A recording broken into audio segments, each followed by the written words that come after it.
Les gars, j'espère que vous allez bien. Aujourd'hui, on se retrouve pour une toute nouvelle vidéo. Le retour des avant-matchs. Ça faisait un moment que j'avais plus fait d'avant-match. Du coup, depuis plus de 1 an et demi, voire 2 presque. Presque 2 ans que j'avais plus fait d'avant-match. J'avais arrêté les vidéos. Bon, bref, on a repris. On est reparti pour de nouvelles aventures d'avant-match. Je vous rappelais que vous adorez ça, les avant-matchs. Moi aussi, j'adorais les faire. On va en faire cette année vraiment beaucoup. Je vous promets pas de faire tous les avant-matchs de la saison sur les 38 journées plus les matchs de Ligue des Champions, mais on va en faire pas mal. Celui-là, il est très important. Le Barça affronte Cadiz dans son nouveau stade entre guillemets, stade de Luis Companys, donc le stade qui va pour le moment être le stade domicile du FC Barcelone pendant 1 an, il me semble. L'année prochaine, je crois que le stade, le Camp Nou sera pratiquement presque fini, en tout cas ils pourront y jouer dessus. Donc premier match dans une enceinte auquel le Barça n'a pas l'habitude, ils vont devoir s'habituer bien évidemment. On va directement faire l'état des lieux de Cadiz, vous vous souvenez, vous connaissez la formule. Cadiz, alors ils ont gagné leur premier match de championnat 1-0 face à Alaves, un match plutôt serré, on va pas se mentir. Alaves, on connaît ces deux équipes du milieu de tableau de Liga. Alaves qui est remonté cette année en Liga, il me semble. Donc une équipe de Cadiz en tout cas qui a su remporter son premier match à domicile, un match équilibré. Je trouve que c'était une équipe compacte. J'ai eu l'occasion de voir un petit peu quelques séquences de jeu, une équipe qui défend très bien, compacte, qui défend ensemble. Souvent les équipes espagnoles, quand elles jouent contre les gros ou contre les équipes auxquelles elles n'ont pas le ballon, ils arrivent vraiment à être bien compacts, disciplinés. C'était un petit peu le cas d'Alaves. Il va falloir faire attention surtout à leur attaquant Roger Martí, qui est intéressant, qui est connu en Espagne bien évidemment. Donc voilà, après, on ne peut pas se méfier, on va pas se méfier de Cadiz. Il faut toujours avoir un œil particulier et ne pas prendre à la légère, mais c'est pas un match où on est en train d'analyser un adversaire comme le Bayern de Munich ou le Real Madrid. Voilà, on doit normalement ne pas se soucier plus que ça de Cadiz, on doit plus se soucier de nous. Et c'est pour ça que le Barça qui va devoir faire sur ce premier match, sur ce deuxième match, mais le premier à domicile, sans Xavi qui a été, comme vous l'avez vu, qui a pris un carton rouge le match dernier, donc il va être suspendu je crois pour 2 matchs. Je trouve que c'est un petit peu dur. Pareil pour Rafinha qui a pris aussi 2 matchs. Donc sans Rafinha, sans Xavi et sans Araujo qui est blessé. Donc des éléments quand même importants, même si Xavi, ça a beaucoup moins d'impact, mais Rafinha et Araujo ont quand même, sont quand même des éléments importants de l'effectif de Xavi. Mais contre un adversaire comme Cadiz, on doit pouvoir pallier sans souci, et les joueurs doivent se mettre au niveau pour remplacer ce type de joueur sans problème face à un adversaire largement à la portée du Barça. C'est pour ça que moi, pour ma composition, je vais vous la donner directement.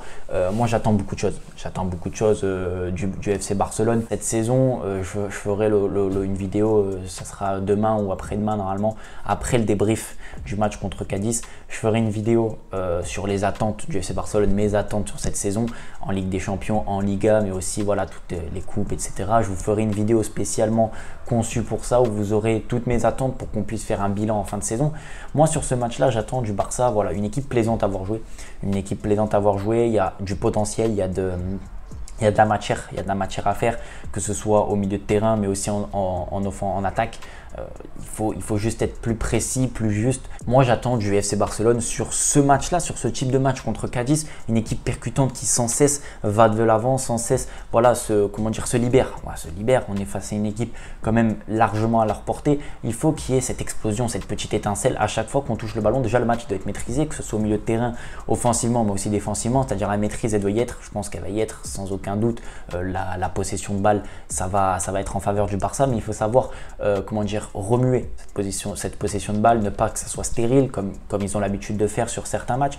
Il faut que cette possession soit des phases de préparation pour amener quelque chose. Il ne faut pas qu'il y ait une action toutes les 5, 6 minutes, 10 minutes. Non, sinon on se crée déjà beaucoup moins d'occasions, on se donne moins de chances de gagner le match.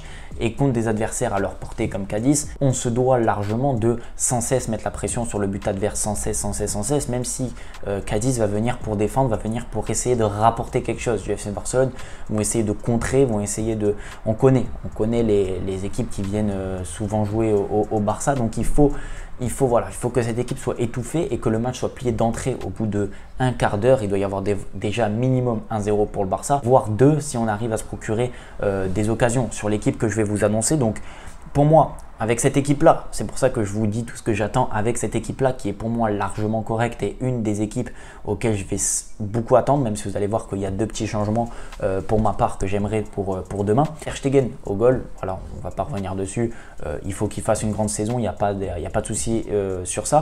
Koundé en défenseur droit, donc Alajo blessé, donc Koundé va basculer sur le côté droit, c'est quasiment sûr, vu que Cancelo n'est toujours pas arrivé. En défense centrale, petit choix, voilà, petit choix pour moi, donc Christensen, normal. Eric Garcia sur le match face au Real Madrid, je l'avais trouvé intéressant sur son entrée, il avait pallié rapidement la blessure de Christensen il me semble, je l'avais trouvé intéressant, pourquoi pas lui donner du temps de jeu, je ne sais pas si Inigo Martinez est disponible ou pas, j'ai pas eu le retour, j'ai pas trop bien suivi, mais voilà, Eric Garcia qui doit avoir du temps de jeu, il est revenu, il doit encore progresser, il est jeune, même si voilà, je pense sincèrement qu'il ne va pas jouer tous les matchs de la saison, mais il peut être intéressant sur ce genre de match là, il doit pouvoir assurer la défense contre ce type d'adversaire. À gauche, Alejandro Balde, bien évidemment, voilà, on va pas en revenir dessus, c'est une machine. Au milieu de terrain, donc on va partir nous sur un 4-3-3. Alors je sais que Xavi essaye de faire un petit roulement à chaque fois, ça bouge beaucoup, mais moi je veux De Jong, Romeu, les 2 pivots.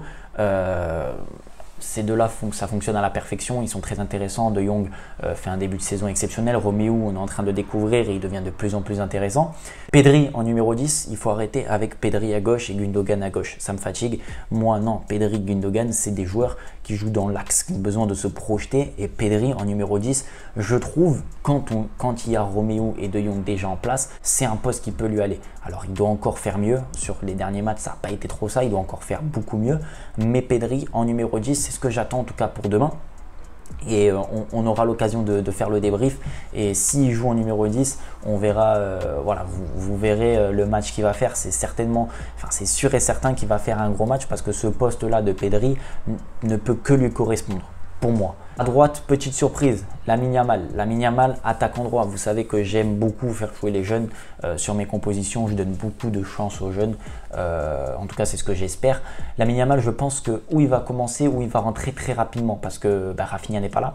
Ça m'étonnerait. Alors peut-être que Ferran Torres va jouer à droite parce que dans la hiérarchie, ça serait plutôt logique. Mais moi, j'attends Lamine Yamal qui nous fasse vraiment un match plein, qui nous fasse même 50-60 minutes intéressantes, qui puisse vraiment voilà, nous montrer de ce dont il est capable dans un match où il commence titulaire. Voilà. À gauche, Ansu Fati, vous savez, Ansu Fati, j'ai besoin pour moi de le voir jouer. J'ai besoin de voir que ce joueur-là est important pour Xavi et pour le FC Barcelone. Ça va être compliqué pour lui parce qu'il y a un départ qui a été annoncé. J'ai fait une vidéo, la dernière vidéo d'ailleurs, je vous invite à aller la voir. Ça va être compliqué certes, mais pour moi, Ansu Fati doit jouer ce match et doit là, sur ce type de match-là, sur ce type de scénario-là, quand on a un Rafinha pas là, Dembélé qui est parti, c'est lui qui doit pallier, c'est pas un autre. Donc Ansu Fati à gauche et devant Lewandowski doit planter des buts, tout simplement, doit faire mieux que ce début de saison. Voilà, la composition pour demain, j'espère en tout cas que la compo vous plaît. Dites-moi vous qui vous aurez remplacé ou pas, qui vous aurez changé dans cette composition. En tout cas, moi je pense que c'est une compo plutôt correcte, plutôt cohérente.